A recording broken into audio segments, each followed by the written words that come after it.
Okay, welcome everyone to our webinar today. We'll give it one more minute while we wait for everyone to join us, and then we'll get started.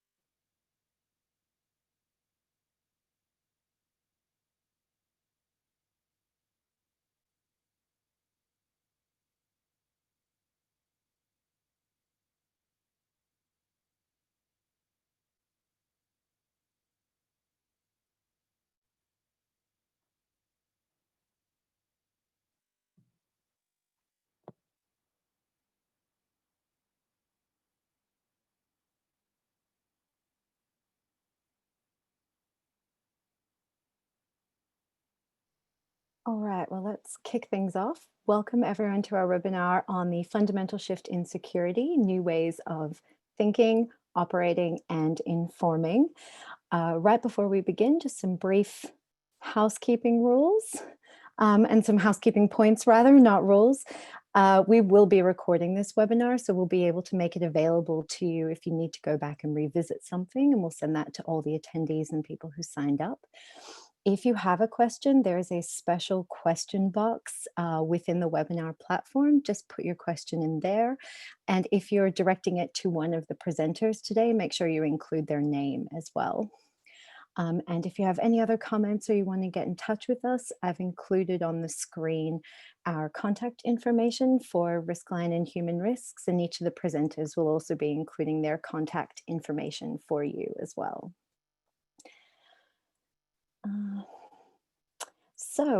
Just some brief introductions. My name is Siobhan Anderberg, and I am the Marketing Director at Human Risks.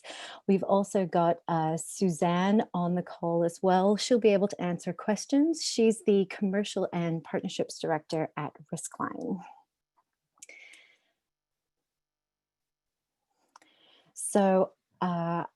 To introduce our presenters, we've got three speakers today. We've got Emmanuel from Riskline. He's the Director of Partnerships and Strategic Relations. We've got Mess here. He's the CEO of Human Risks. And we've got a special guest joining us today, Mikhail. He is the Director of Security for Sky News Arabia. And I've put their bios up on the screens and you'll be able to read those as well. But I think after a year like 2020, we might need a bit of fun in our lives, especially coming up into the holiday season. So I'm going to ask each of you, what has been a new hobby that you've started or a new thing that you've learned since the beginning of the COVID shutdowns? Emmanuel, don't kick us off. Yes, thanks, Siobhan. Welcome, everyone. I think in my case, I actually stopped doing any hobbies because I was so busy, I didn't really have time to do. But just to satisfy the audience with an answer, I think I started getting more involved in gardening, just for a change. Nice. Any plants in particular that you're particularly proud of? Well, those that didn't die in the process because they didn't make it, I guess. But no, I guess, you know, all the ones that are resilient and strong, I guess they would be nice fit in my garden. Yeah, absolutely. And Mess, how about you? Well, I really wanted to come up with a snappy answer here, but I've got two kids. There's a pandemic going on and a really old house. I think that's kept me quite busy. I spent some of the extra time, this commuting and all that, to pick up a sort of CrossFit hobby, and I've always been laughing at all the guys and girls doing that with all their special words and throwing the t-shirts and all that. But I've become quite fond of that, and that's a great activity to sort of boost the energy levels here when dealing with COVID-19. Yeah, that's it. Great. So we can expect to see you sporting a CrossFit shirt soon. Oh, yeah, maybe. And Mikhail, what about you? I think, first of all, no, thank you for that whole thing about Mess and the t-shirt. I would say, all with love, Mess. I would say it's probably been about appreciation So suddenly appreciating smaller things, which were, just your normal day thing before. Taking a walk, taking a run, visiting friends, seeing family, all that thing, those things suddenly became very difficult. So I think it's for me, it would definitely appreciation. Yeah, absolutely. The things that we used to take for granted, not so much anymore. Great. Okay. Well, Emmanuel, do you want to kick us off? Yes, sure. 1 second, I'll be sharing my screen.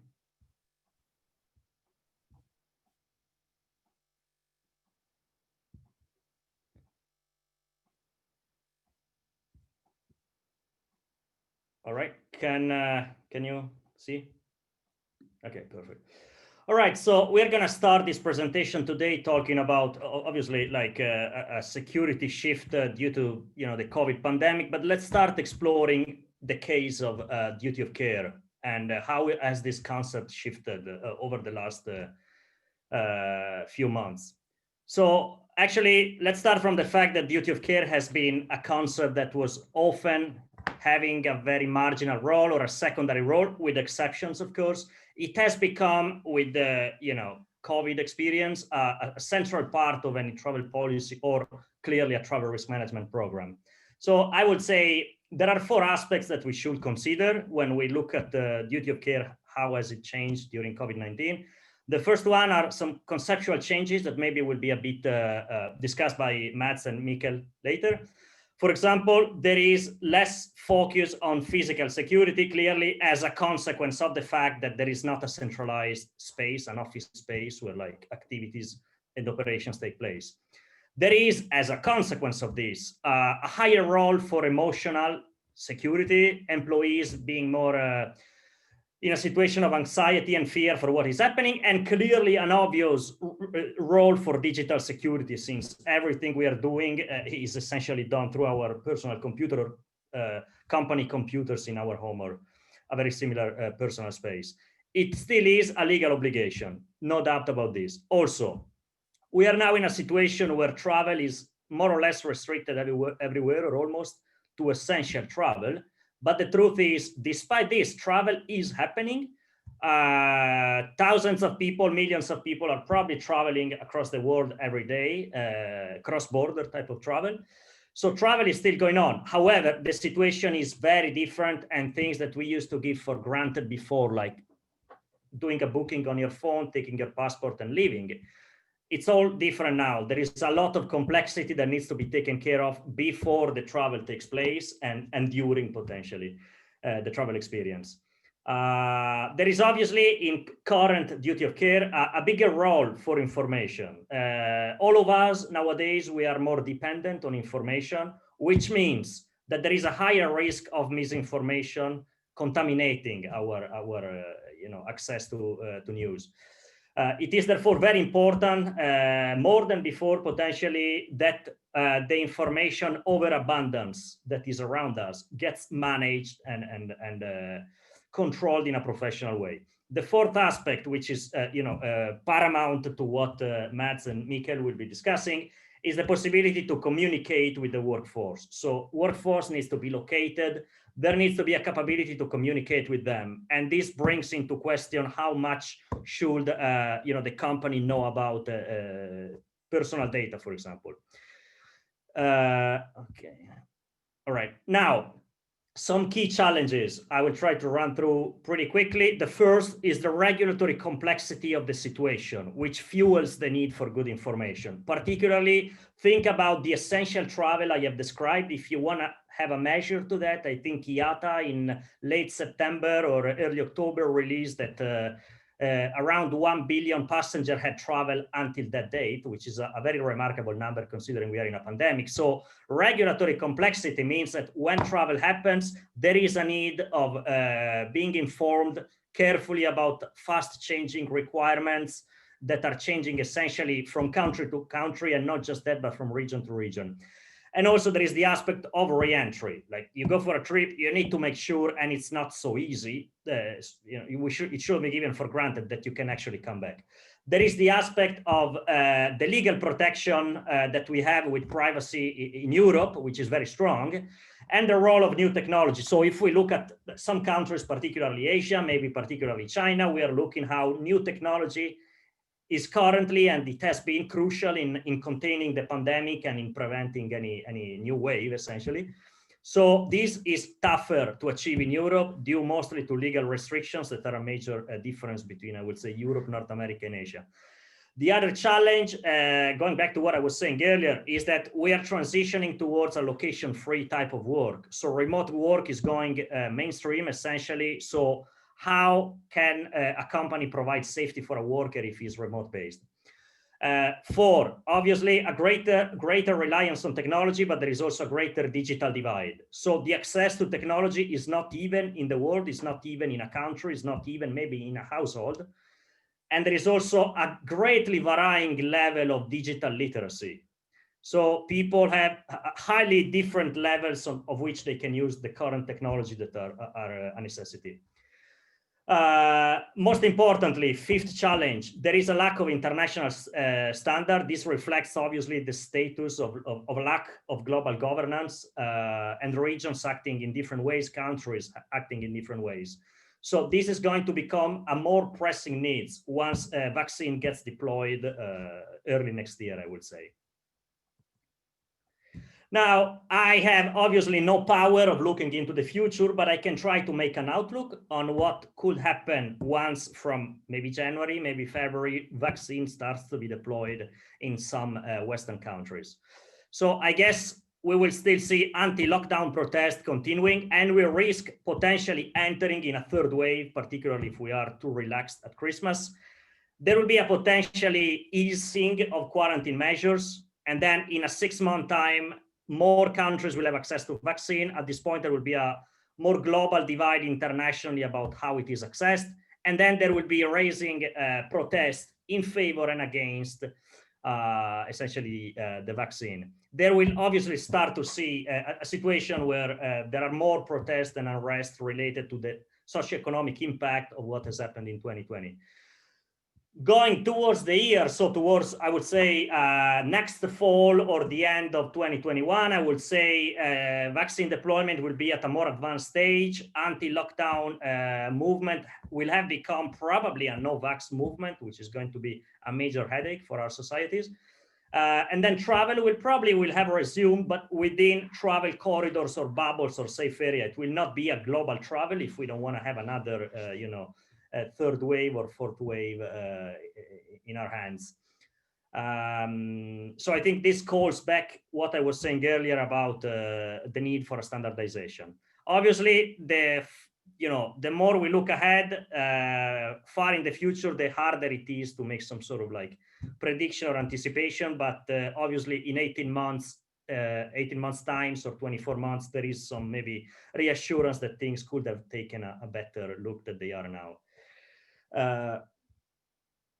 All right, now just a summary of what are the critical aspects in relation to a shifting idea of duty of care during this unprecedented pandemic. First of all, as I was saying at the beginning, duty of care is living a new moment, a new season. It has become crucial to restore travel and business confidence. This also means that the role of information has become stronger, but information needs to be filtered, needs to be analyzed. There is a higher risk of getting access to the wrong type of information. Second aspect, very important, next month, many protests against the lockdown, against the vaccination, and of course, socioeconomic type of protests across the world and across our countries particularly. Lastly, yes, we are already living a situation where technology is more widely adopted. It will be even more so, more widely adopted in the coming months and couple of years. But this means that, governments will need to build confidence and also literacy, obviously, in technology. And importantly, the use of technology, particularly with relation to privacy, will need to be regulated. And I guess, yeah, that's all, Siobhan. Great. Thank you very much for that, Emmanuel. And It looks like we already have a question for you, but I might leave that to the end where we can gather all the questions together. And now we've got Mess from Human Risks. Do you want to take over and drive the presentation?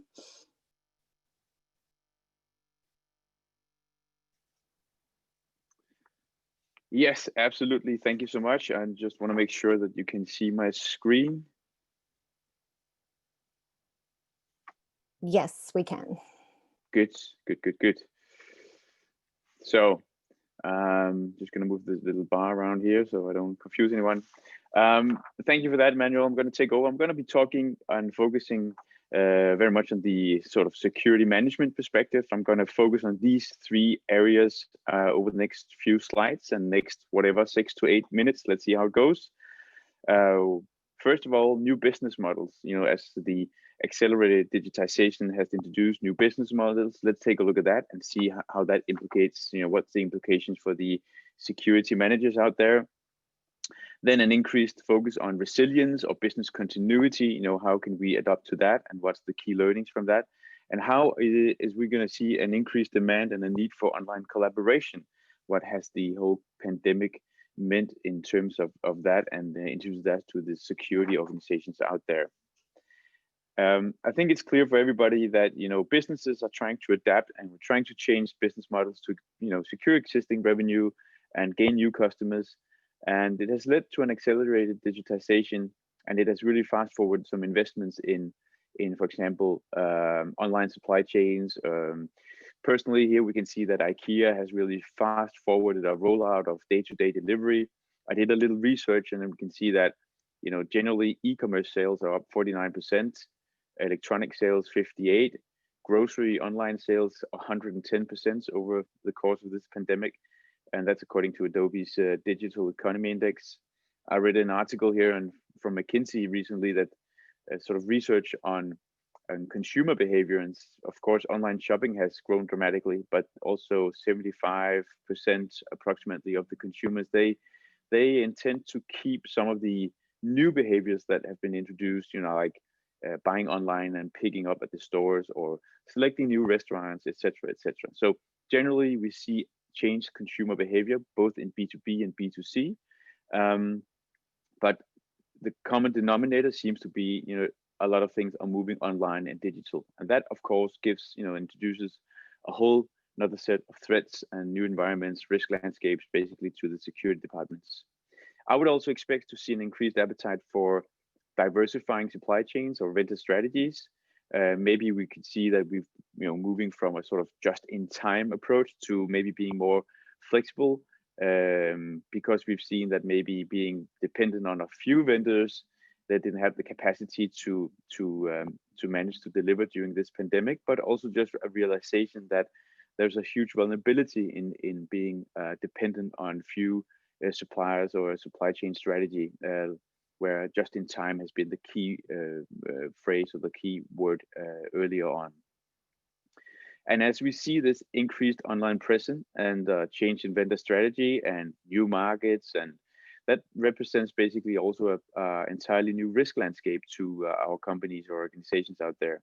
And it introduces some of the interesting aspects that I've listed up here to the security professional. I'm not saying that you should sit down and revisit security policies while crisis is rolling there and you have to manage through very uncertain times, but as a security manager, you need to make sure that your working is still aligned with the overall business strategy, because that is changing rapidly. And the new operational patterns that we see out there is that aligned with how we work internally in security? Is it, for example, aligned with the scope on assets, people, and reputation, has been a classic approach in many security policies? And what about the organizational structures when we operate in new waters? And when cyber threats might be even more relevant to organizations, are we structured in a way so we are capable of working across the organizations, so we can see the new vulnerabilities and the new potential bad actors, if you will, seen from both physical security, but also from IT and from human resources, from those different perspectives?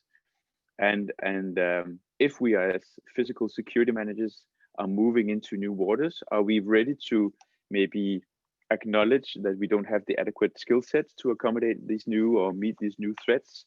What do we do there? Are we, eager to reach out and get the help we need across the organization or from outside the organization? That's some of the key things I've I think super interesting and as a direct result of this pandemic. When we look at a move from risk to resilience, that's been a phrase that we heard before, but an increased focus on business continuity and everything that comes with that. As we see these new sources of fraud and crime and new threat actors, maybe new vulnerabilities, and there's a lot of unknowns that we have to navigate in as security managers. And we can't just keep on doing what we've been doing all along. We have to maybe operate and work in new ways together with new people and new stakeholders across the organization and external stakeholders as well. And we need to look at new supply chains, the increased digitization and the new partnerships, and maybe also the insider threat from a more holistic approach than just from the physical security approach that we've been used to do.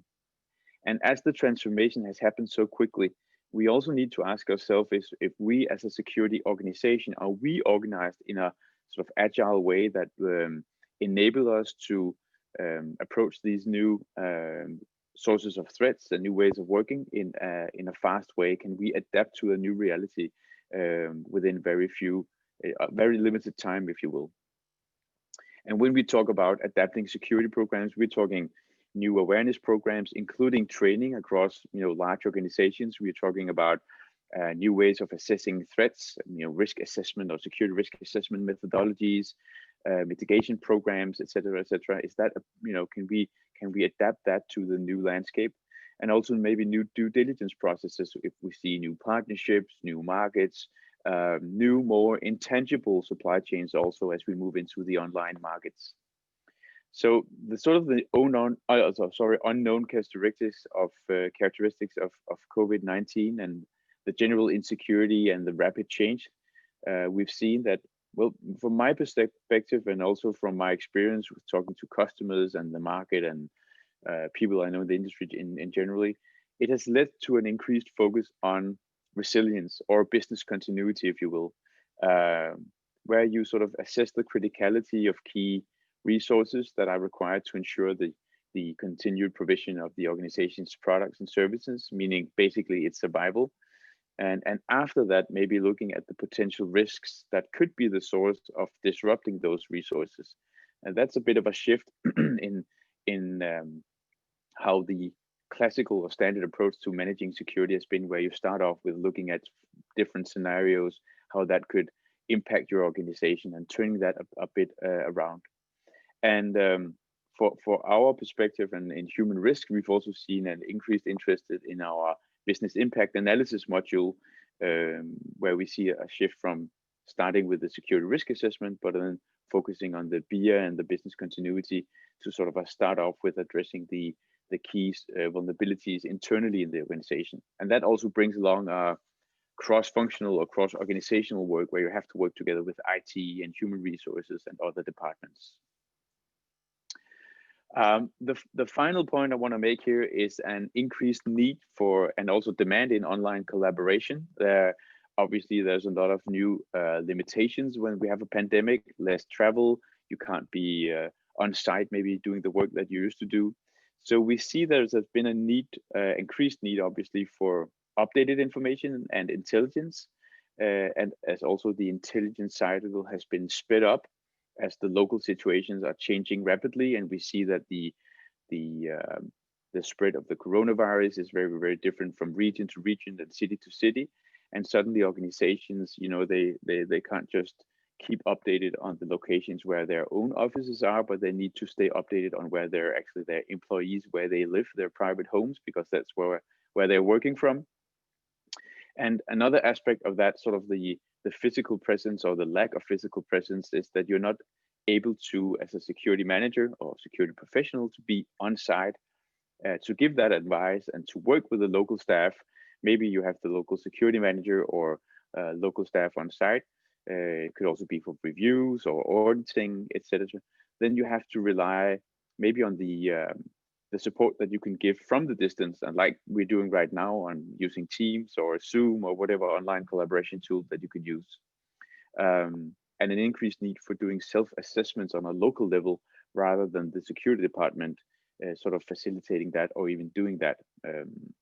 So we see that security departments either are, or at least that my perspective, should be looking for new tools to and new processes to sort of support that you can gather, that you can assess, and you can analyze the different data sets that you need to compensate for the lack of the physical presence, but also maybe supported by the fact that a lot of senior managers, the C-suite, if you will, they've become more used to more frequent and updated reporting, also from the security departments, as they've been involved in managing the crisis of this pandemic. Some in our network has also come to realize that existing continuity plans or assumptions simply were not correct or maybe good enough.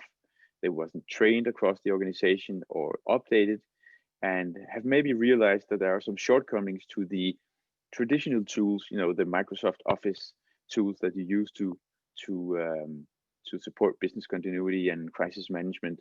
And they're looking at a tool set that could make you capable of sharing best practices and training and sharing continuity plans across functions and across departments, basically getting an overview of who's doing what, who, when, and how.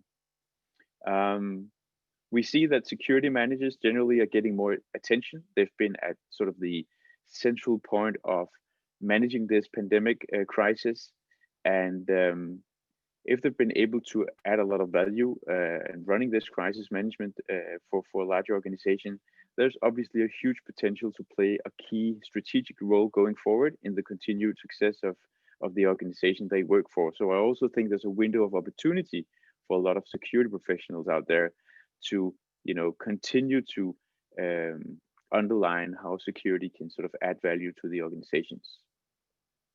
Well, basically, my 2 cents is that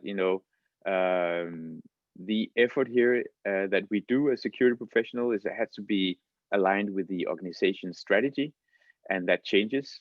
It has to be cross-functional. If it wasn't before, it has to be now. And we have to speak a language that senior management would expect from us and that other departments are used to. And we need to in that perspective, also be super data-driven and optimize a lot of our manual processes to support ongoing operations as the environment and the organizations will keep on changing for sure. So that's my input on how security has been impacted by this pandemic. Thank you so much. Great, thank you very much, Mads. And now we're going to hear from Mikhail from his personal experience of running a security department through this crisis. Yes, let me just share.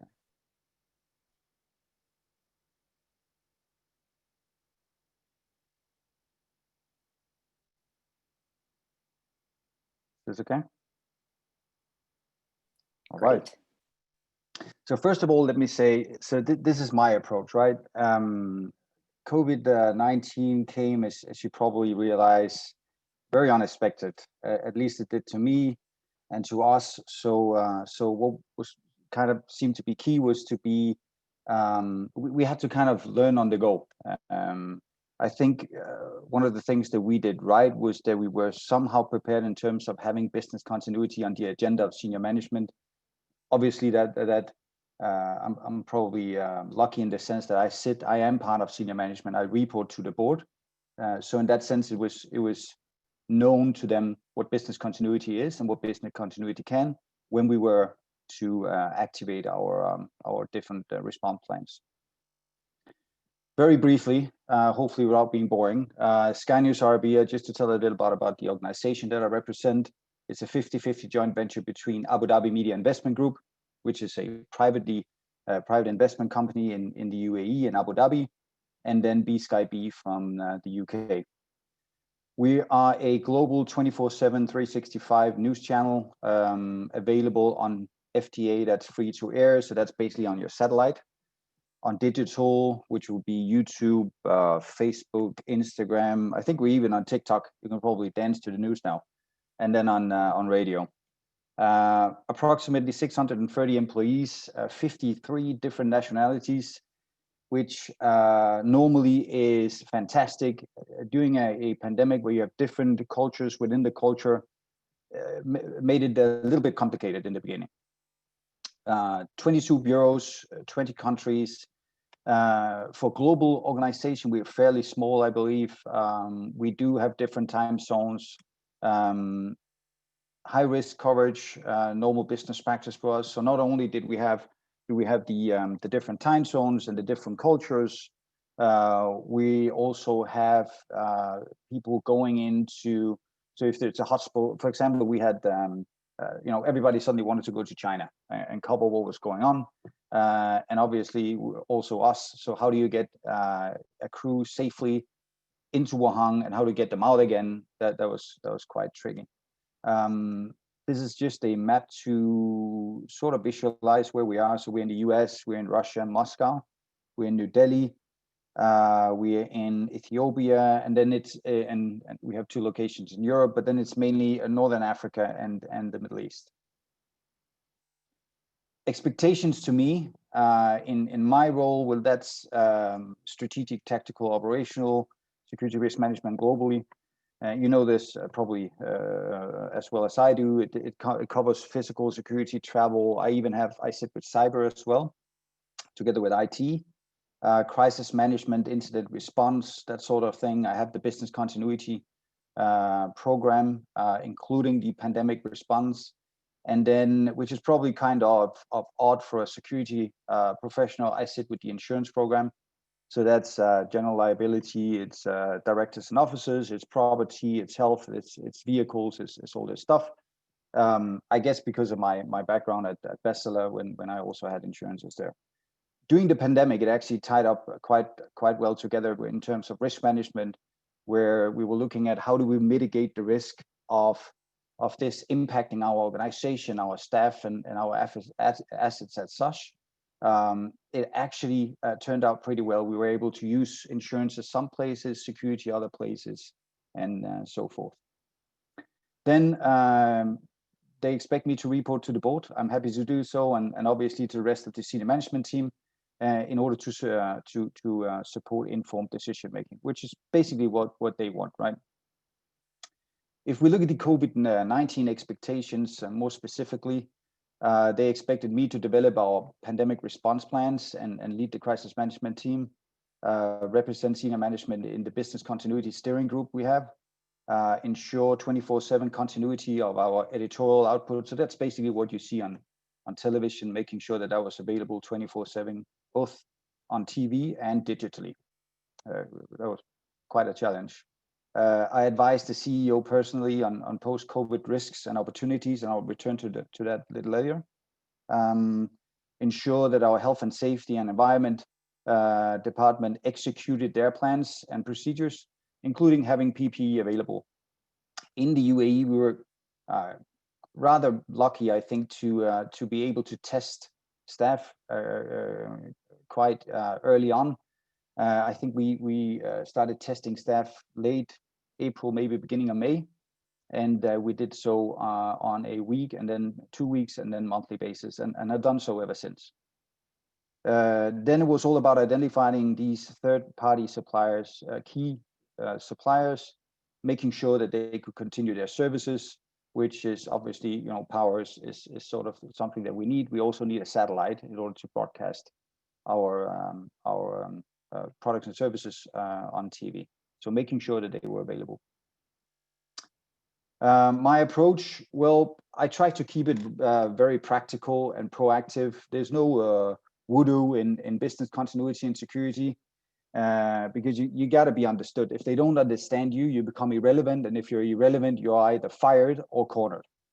So for me, it was all about very early on, and this was work we did in 17 and 18.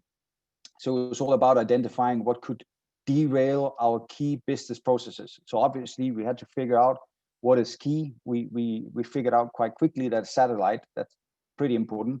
It's pretty important that we have access to data and stored data. It's pretty important that we have access to some key employees who have very specific skills. Power is important. So there's a ton of different things that we identified and could potentially derail our business. Then it was all about figuring out, so how long can they be unavailable? Some were we were actually told by the board that some of them could never be unavailable, which constitute a challenge in itself. Other might be an hour, 2 days, or so forth. We assessed what it would take and cost to return to normal within the expected time frame. And then we presented that to senior management in order for them to take a decision on setting budget aside, setting resources aside, people, time, and so forth, in order to give them what they were looking for. Again, it's not about what I want, it's about what they need, what's important for them. What we did was, and we're quite successful with, was actually asking all our every department manager, what if you had no or limited access to key buildings, key staff, key suppliers, and key systems? Then what? And we gave them about 14 days where we were bouncing off in the security department, almost 24/7 in those 14 days, trying to assist and support them in making their plans. What came out was extraordinary, and that had nothing to do with me. They were spot on. Whether it was our supply chain staff, in terms of moving equipment back and forth, they quickly identified new ways of doing that.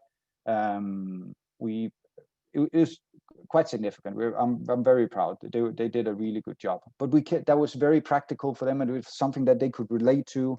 What if Michael is not here tomorrow? No big deal. But what if Kevin is not here? Well, Kevin is kind of critical because he does X, Y, Z. So it made a lot of sense for them. Second was about planning. I guess that's what every security professional should be able to. For us, command is intent. Who does what, when, how, and when was very important, and it turned out really well. We emphasized the individual expectations, so that was down to what is expected of me specifically, and then we made sure that there was top support, so from the senior management, that it made sense for them as well. We made sure to look at whether we had the right resources available in terms of software access. There might be passwords, it might be equipment, it might be money even. Some of our bureaus when they shut down those countries, they also shut down banks, so they couldn't move at all, and suddenly they had access to no money at all because the banks were shut down. So what do you do then? So that was quite relevant for us. We looked at skills, experience, mentality, desire, and information, everything in order to succeed. And then we made sure that we established training and upskilling. We even brought in some new hires and some contractors to make sure that we had the necessary capabilities available when the different scenarios could potentially be activated, which could be a power loss, God knows what. It turned out to be a pandemic. Upon activation, again, commander's intent worked out really well and very effective, all the way from our chairman to our CEO to me and all the senior managers. They were really clear in what they expected. We had pre-drafted statements. We have an exceptional qualified marketing and comms director. She was spot on in everything she did. She was very focused on what we know and not what we think or what we have heard for someone, but made it really clear this is what we know. And we did a lot of communication. We did that up, down, sideways, which generated awareness and actually to a larger extent as we progressed in the month, to understanding also why we could or could not do something. We had daily calls within the senior management team and the crisis management team and in the different departments where we made sure that there was some kind of control of what do you do the first 15 minutes upon activation. So upon receiving that call from me saying you need to do X, Y, Z, what do? You know, and that had needed to be very, very specific. Some laminated, you know, their response plans so that this is mine, this is what I had to do. They had it in their bag, they had it on their phone, they had it maybe on their desk, put it on the wall, just to make sure that they were ready when told to do something. We acted short term, but was thinking long term. What if this continues? You know, God knows, you know, it's still there. So we were thinking, what do we do in terms of staff fatigue? We had at one point 64, 62 people working in two-man teams. So they were working 12 hours on, 12 hours off for a couple of months. How do you make sure that they are still on the ball, that they're rested, that they're aware and ready? You know, some of them have to go on TV, and you just can't look sleepy on TV. That's bad TV, man. And it was all about being practical and clear in what we said, did, and recommended. And that includes me. Did I do that all the time? Probably not, but it was our clear intention to be very clear. If you look at what we did, and again, some of you might have done differently, and you had more success than the decisions we took. We started out on 28th of January, you know, had a lot of we do a lot of intelligence analysis, you know, or it's probably just analysis of information, to be honest, which then might turn up into intelligence, which we might then escalate to senior managers. By 28th of January, we had seen that this whole COVID thing was really gaining traction in China. And we notified the CMT of the development. On 16th of February, we drafted a pandemic-specific response plan. We did not have that. So we had to draft one. It turned out pretty successfully and was actually later apparently translated into Arabic and shared with the National Emergency Council in Abu Dhabi for the Abu Dhabi entities to use. So that's, I guess that it was useful in some way. 29th January, we activated the CMT plus all the managers and then asked them to take into account the no access, the no or limited access to buildings, key staff, key suppliers, and key systems. 14 days approximately later, they were we had the CMT approval for all those response plans. They turned out really well, and they all came into action. On April 1st, sorry, we created the mobile lockdown plan for business critical staff. So that's the 162, 164. All the way down to identifying, we had deals with 2 hotels. We had occupied, I think it was 4 different floors, making sure we had shuttle buses with guards on board, making sure that we had food in those different floors at those hospitals, making sure there was access to laundry services, to hairstylists, to, you know, we made plans for all of this.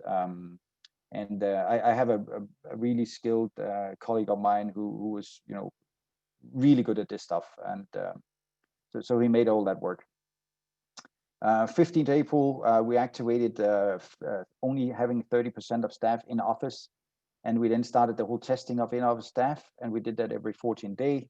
We had sanitizing of the entire office once a week. We had obviously PPE, as all of you also had. We had a sanitizing bridge, which we actually canceled maybe 2 months after. Honestly, it was like being spit at before you enter work, which, you know, it didn't have, I couldn't find any documented effect and success, and neither could the people I talked to. So we canceled that. Again, 15th April, we started having daily management updates and meetings. We had that throughout. August 1st, we were back 50% and 75%. I think it was on the 16th of August or something like that. And then by end of August, we had 100% of staff in office, and we have continued to do so ever since. Today, we are still testing staff. So we have made free tests available for all staff, so they can get, there's movement restrictions between for the different Emirates. So that's kind of specific to the UAE at the moment. So they are free of charge for staff. So if you live in Dubai and need to go to Abu Dhabi to work, you can get those tests free. its PCR test. We also make sure that there's PPE available, obviously, to everyone, and we make sure that our response plans are continually tested. So that's something we do every week, and every day at our morning briefing, I ask staff who are in that morning briefing, so what do you do if XYZ happens? What do you do? And then what do you do? In order to, and they ask me the same, I'm accountable too. So it's about helping each other be accountable, be ready. If we look at the information, that suddenly became very important. Information is always important, but now it became particularly important because nobody knew what on earth was going on. In the beginning, we were looking at WHO, we were looking at Johns Hopkins University. We soon saw that that information from those two entities didn't match up. Apparently, they didn't agree on the verification of information. We then looked more to our local staff and the contacts they have in the different government entities. We included some of the fixers we have. That's a normal practice for news organizations to have different fixers, short-term contractors, I guess. And then use their information, took it in, looked at it. We had 3 independent sources indicating something that might be, saying the same thing, and then we moved on from there in terms of reporting. Twitter. In the beginning, we had access to what's called Data Minar, which is I guess a Twitter product. We canceled that. Twitter exploded with fake news. We were part of a lot of WhatsApp groups. There's one particularly called Crisis Management Peers. If you're not part of that group, man, you should apply for it. It was really helpful. We shared a lot of very, very practical, useful information in that group. Global networks, ASIS. I'm a CBCI certified business continuity guy. So I use that network too, and then security networks, whether that would be on LinkedIn or Facebook for that matter. International SOS, we had access to them at the beginning, and their doctors, and then later we had Riskline and Human Risk, which we have had throughout the entire period. I think validation was kind of, and being critical of what you read and what you hear and what people tell you, it's important before, but now perhaps even more important. So what was kind of interesting was actually in June, after a board meeting, I was asked by our CEO and the board to start a research study of how the post-COVID business environment would look like globally. And so I spent 3 months doing a ton of research, everything from just collecting data, whether it was podcasts or webinars or articles or whatever it was. I took it all in, analyzed it all, and then in August I presented my findings, and it's actually now ended up with me being asked to produce a new business model for either Sky transforming into something or actually becoming a whole new entity, which has nothing to do with security. But I guess that's speaking a language they understand, that made that relevant for them. Some of the findings from that study is, organizations are restructuring. It's happening already. It's been going on for a couple of months now. All the CEOs and the boards, they are evaluating staff numbers and opportunities, whether to relocate staff entirely, maybe to outsource stuff using more suppliers, freelancers, contractors, and then the whole work from home, work from anywhere scenario. Many organizations are looking at introducing lean or some form of lean, and then strengthening high performance teams. Continued digital transformation. If you're not already digital, you're probably lacking behind. Digital transformation is a buzzword, digitalization at the moment, but that's definitely something that we as security professionals need to be on board of. We need to understand what does that potentially mean for what we do. Many companies were looking at digitalization because they believed it would strengthen their digital reach, their relevance, their workflow efficiency, and even their digital performance via consumer knowledge. If they were already advertising on Facebook or YouTube or Instagram or Twitter or whatever it was, getting access to that consumer data, analyzing it for then increased revenue. Technologically, improvements, introducing cross-functional collaboration tools like Slack is already happening. for efficiency and speed. Efficiency and speed is something that we need to be aware of as security professionals, because it is something that will be asked from us as well. Speed to market, from idea to it hits the consumer, needs to be as short as possible. That lead time needs to be as short as possible. So that's something that might affect whatever we are doing, whether that's the supply chain, or it's in terms of increased cyber risks, or warehouse storage, or whatever it is. Or perhaps just coming down to staff making mistakes because they need to speed up their processes. Introducing cloud-based data platforms, that's another thing that's happening. So it's basically companies are moving their infrastructure and servers and storage to the cloud. It's about exploring automation across business workflows, processes, and end user requirements. Again, something that we need to be aware of. How can we automatically push information to clients when it is relevant for them? That's something that we need to be aware of too. And how can we support our companies in what they are trying to do? I'll get back to that also. 4, rethinking revenue streams. So it's all about making money, and a lot of companies have been without, they definitely not hit their budget in 2020. So it's about strengthening sales efficiency, consumer knowledge, collaboration, digital sales, exploring new revenue options, perhaps even new markets, which again, something that will then affect us. What kind of markets are they? When will we be there? How will we be there? Which kind of presence will we have? And so forth. We got to stay on the beat, and we got to know what the senior management team are thinking. 5, staff training, upskilling, and policies. It's about identifying staff for training and upskilling those who can and are willing to. So that, there's 2 very different things. One is being able to learn or being told to learn. It's all about being able to, and that's something that we got to look at as well as security professionals. Remote management, obviously that's high and relevant on the agenda. And performance management, we need to make sure that people perform, whether they work from anywhere or they sit at a regional hub. Strengthening staff policies and workflows, something that Mads also mentioned, which probably a good idea to look at your policies and procedures and workflows, if not every quarter, perhaps even more often.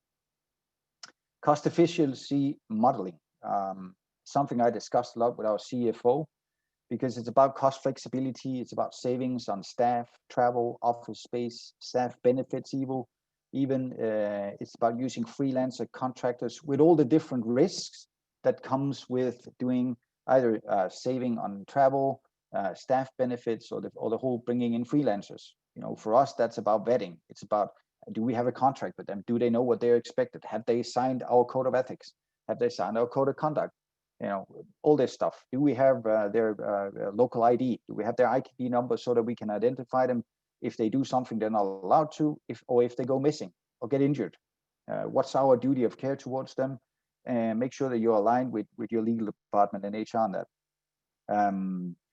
Third-party providers or suppliers, something that was definitely high on the agenda for us, because that would generate that cost flexibility, where you might, instead of having Michael full-time paying him God knows what he's getting paid, but then it would be better to bring in Michael, whenever he is needed, instead of having him full-time, potentially. And then again, lean and speed to market, very, very important. So these are all elements I found that, and there are more, this is just summary, but that boards and senior management have been looking at and are looking at moving forward, and we gotta know. We gotta stay up there. We gotta know, we gotta speak their language. We simply we need to know what's in their vision, mission, their strategy, in order for us to be relevant and make sure that we can help them make it happen and realize it. Security management post-COVID, what does it look like? Definitely for me, it's about business understanding. It's about understanding your company and its products and services. How do we make money? What is it that your company is trying to achieve, and where? It's like linking what you do to what they're trying to achieve in order to, it might be, enable quicker sales or safer sales or more sustainable growth for the company, or perhaps even saving money. Business continuity, Mads mentioned it. you got to keep it practical, man. It's not a, don't make it to some kind of black voodoo art. It can't be, because then it becomes, again, irrelevant. You got to make it practical, but you got to look at maximum tolerable downtime. You got to look at recovery time objectives, stuff like that. Find someone who knows a lot about business continuity, and then either tap their brain, hire them in, full-time, part-time, contracting, whatever. You got to know, man. And you gotta read your books, you gotta do your podcast and all that stuff in order to make sure that you're on the ball. Global talent access and leadership, very important. Make sure that you're on the ball, because companies will be looking for talent globally. And training and testing, it's about us also stepping up our game. We got to make sure that we have the right knowledge and that we have people around us with the right knowledge. Lastly, some future challenges, I think, fake news being one of them. And I say that coming from the media, especially on social media, man, we got to be critical about what we read. Cyber threats, definitely here to stay. It's something that we have to be very aware of going forward. If we don't look at cyber already, it's something that we definitely need to start looking at. Third-party providers, suppliers, because they are key to our business, and it will generate that cost flexibility. We depend on them. And therefore it's a pretty good idea to identify them and figure out whether they have business continuity plans in place, whether they are testing them, perhaps put them in your service level agreements with them, something that you can speak to legal about. I think that's it for me. Maybe a last word is just, no or limited access to key buildings, staff, suppliers, and systems. It's a really practical advice, if I can give you such. Because it's something that people can relate to. Great. Thank you very much for your insights on what it was actually like managing a crisis such as this, and also on the research that you did for what this could look like in the future and what the future business environment looks like. And that actually, we've only got a couple minutes left, but I've got a question for all three of you on how has the pandemic changed your view on how security should be organized? Because there's so many different branches of security. You've got travel security, you've got physical security, cyber. You also mentioned the role of insurance as well, Mikhail. So I'm curious to see what your perspective is in the last couple of minutes on, has the pandemic experience changed your view on should all of these different aspects be brought together, or should they even be separate? So I'm in favor of bringing them all together, just because from a risk management perspective, that makes sense. It's all about managing risk, and you could do that by accepting the risk, or you can share it with an insurance, or you can, whatever. You can do a lot of stuff with that. And I think making sure that you have all that span of control in what you do, I think that makes sense. But I honestly think it's not for me to say how security should look like. I think that's for the CEO, it's for the senior management, for the board, because it's very different. Different companies, different industries, different cultures, different expectations. Some have a really high risk tolerance, some don't. Some have regulations, compliance, regulations that they have to apply to. So I think my advice would be, you got to speak to your senior managers. You got to speak to your board. You got to understand what are they expecting, and then obviously make sure that you give them some kind of practical solution in order to make that happen. Great. Mess and Emmanuel, do you have any thoughts on this issue as well? Yeah, I definitely do, and I think a super relevant point that Michael is making. It is contextual and context specific. It depends on the context, but what I've come to realize is that I also try to make the point, it's going to be more cross-functional than ever. So you have to work across your organization, and you have to know the entire width of your organization, from cyber to the insider threat or insurance programs or financial risks that you might approach. I think what is key for a lot of the staff functions that we have out there in large organizations is that you have to be able to train and upskill, if you will, the organization, so you don't become a specialist department that only knows about security, but you have to facilitate that the rest of the organization they know a little bit about security and know how to drive those processes. So you facilitate, so they don't come dependent on you because you're the security manager or director or whatever on your department, but you sort of ensure that the knowledge is out in the organization so they can take care of themselves. And we look at the organization sort of, instead of silos, then looking at sideways from the customer's perspective. That's definitely my 2 cents here. Great, thank you. And Emmanuel, I know particularly from an information perspective, like the information that Riskline provides, do you have a perspective on this topic as well? Well, we have obviously seen a huge increase in interest in travel risk information, which, as mentioned before, should be, provided systematically and in a way that is structured and analyzed. I think this goes back maybe on the opposite side of like what Mikkel was referring to, meaning it's really the the traveler who is at stake. If the traveler does not feel safe, if he doesn't know, he or she, what's going on, if whoever is organizing his travel does not know this, he will not want to travel, and then travel will never resume. And if travel doesn't resume, operations will continue to be affected in a way. So obviously this is our perspective at Riskline, but like the solution to part of this, as like we transit out of the pandemic and security approach changes as a consequence of the pandemic, information, how it is provided, how it is accessed, how it is analyzed, is obviously for us has a primary role when we think particularly about travel. Great, thank you very much. Well, we are 1 minute over time, so unfortunately we'll have to wrap it up. But if you have any questions or anything, you can get in contact with one of our presenters. And with that, we'll say goodbye, and we hope you have a great rest of December, and hopefully this is the last of 2020 and we can all have a much better 2021. So thank you very much, everyone, for coming today. And thank you to our presenters. Thank you, everybody. Thanks for participating. Bye-bye. Thank you. Bye-bye. Bye.